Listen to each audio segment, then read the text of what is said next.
Hey gang, we are in Tennessee this morning and we're here in a town called Cleveland, historic town. We're in the historic district here and we're gonna check out this church. It's called the St. Luke's Episcopal Church. There's a really interesting story behind it. Let's have a look behind the gate. I want to thank Heather, I want to thank Kimmy who suggested this story. Very interesting story that goes along with this church here. Beautiful church that was built in the little past the mid 1800s. But where the story gets interesting is with this mausoleum over here. It was built for a special little girl, and her name, Nina Craigmiles. Well, before we walk around and check this out, there's a little children's playground here. And, well, let's take a stop here. I'll put the camera down, and I'll tell you a little bit about the story here. What do you think? So, we're going to go back to the antebellum South, here in Tennessee, 1850. It was 1850 when a young man came here from Georgia. His name was John Craigmiles, 25 years old. He came here. His brother Pleasant also, and together they started a mercantile business. So they were doing pretty well, but very quickly, 1849, the year before he came here, we had the gold rush in California, Sutter's Mill, the big gold rush, and he got the bug. So it didn't take long. He was out of here heading west, just like a lot of people on that struggling journey to get to the gold. Well, he eventually got there, and like most, he found that all the good claims were already staked. There was little that he could do. What most people did at the time, you had to make money, so you had to work at the saloon or the hotel or be a cook or clean floors or prostitution, and even some turned to criminals, right? But a few men and women, they figured out that they could make as much or more money selling the goods to the miners that they needed, and they would sell them for a very high price, and that's what John would do. And he became very successful over those initial years there in California. In fact, he became so successful that he was able to establish a fleet of 6 ships, and he would take cargo and passengers Pacific south to Panama. 1855, it was the Panama Railroad was opened. Again, this is way before the Panama Canal, but that's what they would do. Instead of going down Cape Horn, the dangerous, much longer passage, you could just take the rail and then you could go north and you get to Florida and the East Coast. And you remember the paddle wheel steamers, this was the age. Well, everything was going really well. He was making a lot of money, and then, unfortunately, this is well after the golden age of the pirates, Captain Kidd and Blackbeard, but there were still a lot of bad men, and there were pirates on the high seas. And unfortunately, 5 of his ships there would be a mutiny, and he would lose everything, just about everything.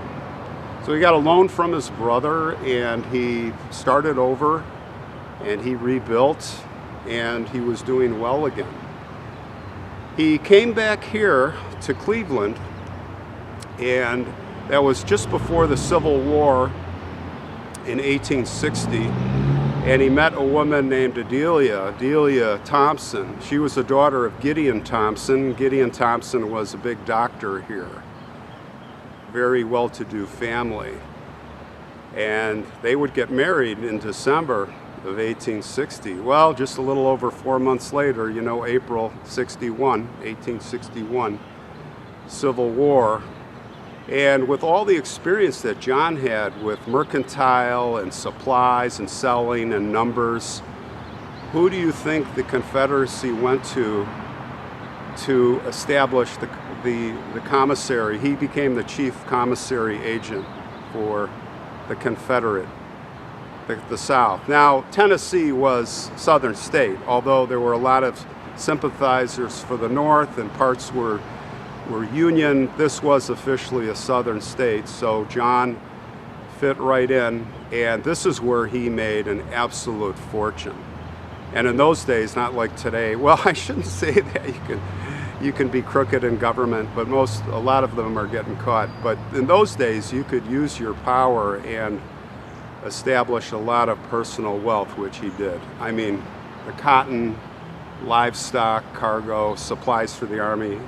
And he was with the South, but, working with the Union also at some point. Of course, 1863, he's married and he's making all this money and the war is raging on, but that was the turning point of the war. Chattanooga fell, Knoxville fell, and Tennessee fell into Union hands. So 1864, if you can imagine, maybe as the war's raging towards Atlanta, things are a little more settled down here, Union occupied, and that's when they had their first child in December of 1864. They would name their child, who was a daughter, Nina, and she was a beautiful child. She was doted on, she was loved, the only child of a very wealthy family, you could just imagine. And she developed a very special connection, as kids do, with their grandparents, with her grandfather. And that would be Adelia's father, maternal side, Dr. Gideon Thompson. She would call him Papa. And they would take strolls here, right here in this, what was a very small town. Now it's a good-sized city. And they would take strolls, and the shopkeepers right down these same streets loved Nina. She was the princess. She was the princess of Cleveland, and everyone adored her, especially her grandfather, of course her family and everybody. He would take her, also being a doctor, on some of his rounds to his patients. She would want to be with him all the time, go in his horse and buggy for the adventures with Grandpa, with Papa. Well, there came the fateful day in 1871. She was now 7 years old. The storm clouds were brewing here. They were coming from the west. And Dr. Thompson had to scurry out and make his final rounds. Before the storm, before cars and trucks and things. You don't want to be caught in the big storm, and the patients had to be seen. So he was scrambling, he got his medical bag, he got in his buggy, and he looked down, and there's Nina looking up at him. Take me with. No, there's a storm coming. No, please, Papa, please take me. So, okay, come on up.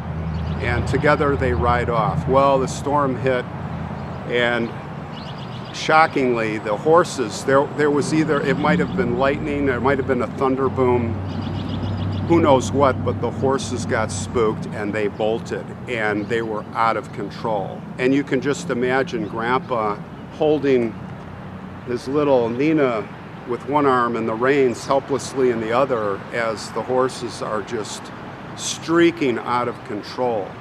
And unfortunately, there was a fast-moving locomotive, a train coming, and the horses maybe were attracted by it or were scared by it to get across, but the two would meet, and the buggy took the brunt of it.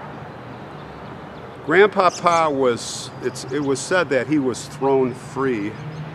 I don't know how you could be thrown free and survive something like that, but he did survive. But poor little Nina was caught underneath, and she was killed instantly, crushed by the wheels. And as you can imagine, this whole town was inconsolable. Not just the family, but everybody here. The Princess of Cleveland was dead. You look at her pictures, and she was a cherub. She was just beautiful, and you can just imagine the grief here. The family almost couldn't get through the funeral, understandably, and I can't even imagine what Grandpa Thompson felt like the rest of his life.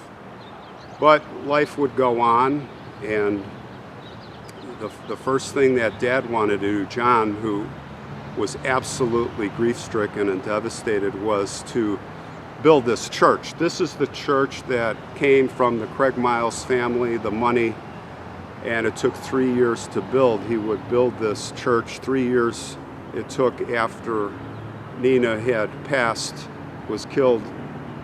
And then, of course, just before the church was finished, I think it was a year before the church, they would have a son.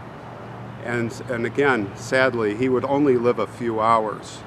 And he wasn't even named. There was no name for this little boy.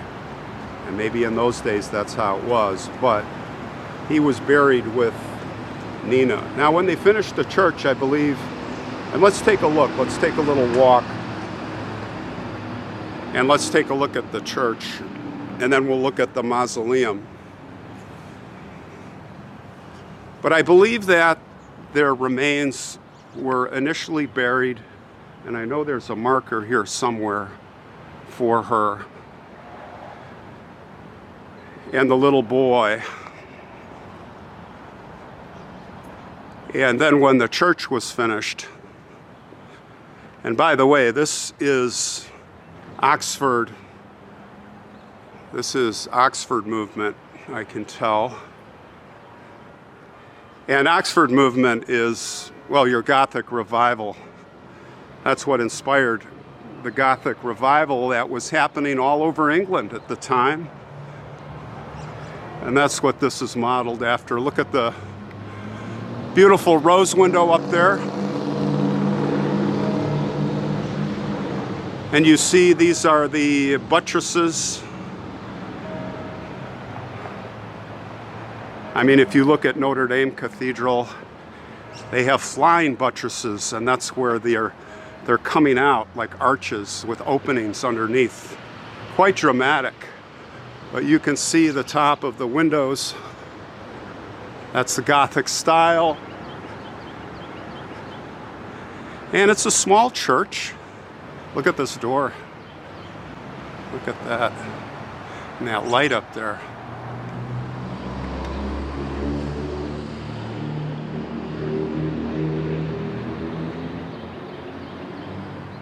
These doors are probably 13 feet high.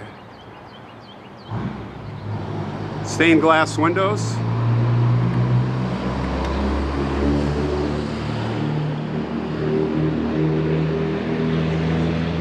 But around the corner here, after 3 years, they built this mausoleum primarily for little Nina and her brother.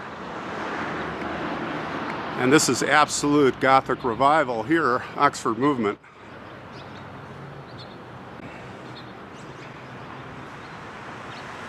Very striking. It's all Italy, Carrara marble, very common marble. And let's take a closer look. And of course, yeah, wait for it. We're going to talk about the red staining. This is what makes this story interesting.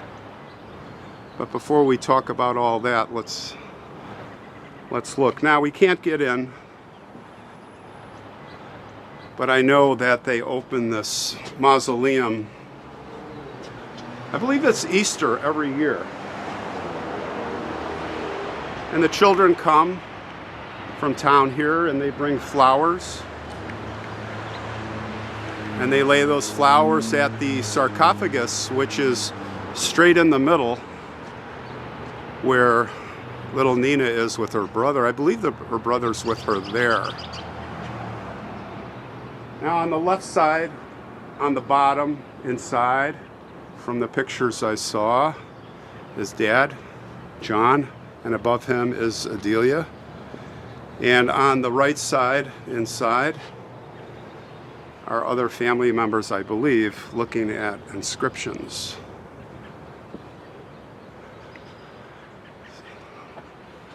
The roof system looks to me like limestone, but everything else is white Carrara marble. Isn't that nice? They have a little playground here for the children.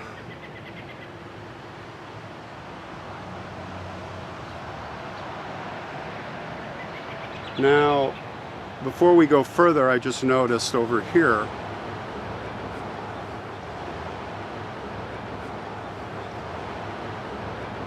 I see a little stone here.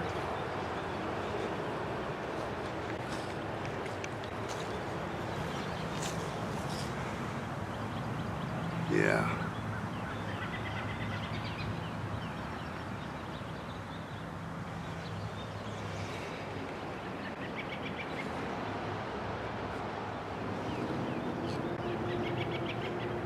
What a beautiful mausoleum.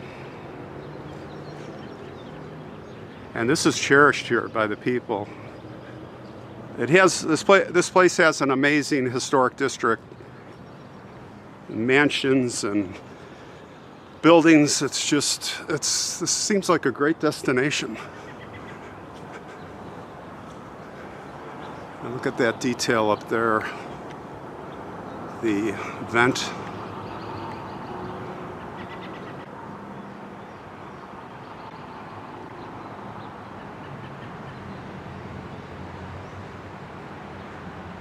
And at the very top, I just noticed it says Hope.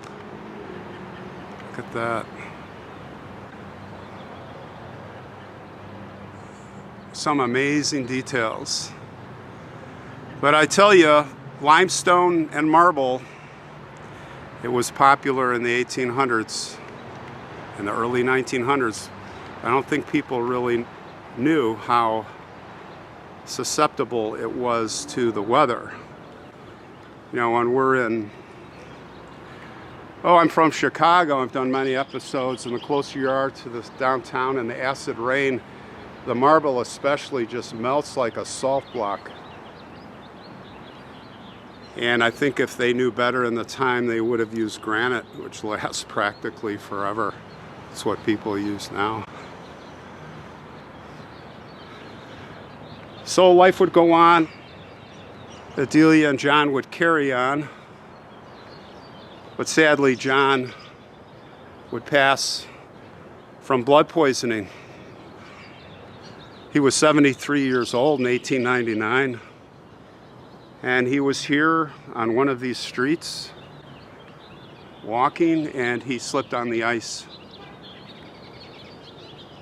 He fell down and had some serious injuries. Doctors at the time treated him. I don't know if he had an open wound or not, but no antibiotics. They didn't sterilize their tools as well as today, and he got blood poisoning. That was it. Adelia pressed on. She would marry years later a man named Charles Cross, and she would die. She would die on one of these streets, maybe close by here. And she was crossing the street. She was 86, and she was hit by a car and killed. Very sad. So let's take a look at this marble. Let's take a look at this. So here you see the red marks. And let's get a zoom in. Let's get a close-up look as the sun is coming up. That's definitely red staining. And the people here say, is it blood? Is it Nina's blood? Now this started happening right after this mausoleum was built. And from what I understand, they changed the marble. John changed the marble 3 times, and the staining just kept coming back. Now, as many of you know, we got our train. Oh, it's the freight train, right, guys? As many of you know, I'm a okay, we hear you. I'm a registered architect. I have been for over 30 years. I've dealt with most stones. I've dealt with granite. I've dealt with slate. I've dealt with marble, right? I have dealt with terrazzo. I'm going to put the camera down here. We can talk a little bit about this. We'll let the train pass. And we'll get the mausoleum here in the background.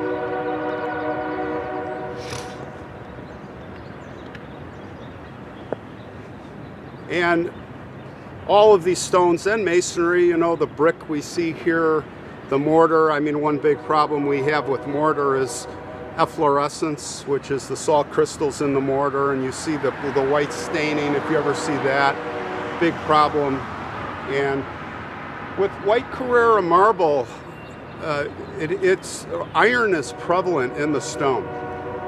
It's very common. And the reason I mention iron is that there are things that react with the iron. Things like bacteria. Now, the bacteria will get in and leach into the stone and be harbored there, and that will cause enzymes, and it will cause pigments, and it's not often, but sometimes it will, and we see brown, we see some different pigments going on. I don't know if it'll show up in the camera like the red, but it will sometimes cause the red pigment. Now, from what I understand, again, he changed the marble 3 times. That's really eerie. And I also understand that they took a chip and they tested it and it didn't have iron. But I got to tell you, you know, taking one chip, and did they really test it, or is it really, you know, now I'm questioning, is it really like, let's keep this blood legend going. We don't want to disprove that. It's like the Shroud of Turin, right? But so knowing that iron is prevalent, knowing that these compounds from the bacteria do this and have these reactions, I'm going to tell you that's probably what it is. And if you think it's blood, then hey, now all of us detective people, we know from our little mystery and detective shows about luminol under the black light. So come here and put some luminol. I'm sure they've done that, maybe not. And you can see if it's blood, but it's not blood. It's a bacteria.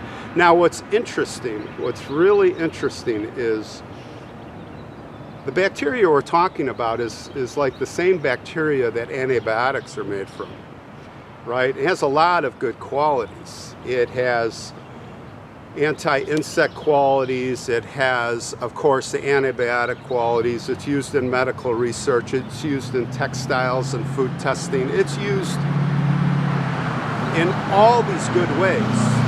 But the one that jumps out to me is the, you know, penicillin and, you know, the cultures, the bacteria that was cultured to make the first, like, penicillin and antibiotics. And that's how John Craigmiles died.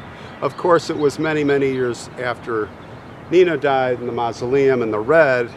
But I'm going to put it out there. Is there a connection from Nina trying to cure her father before knowing what was to come?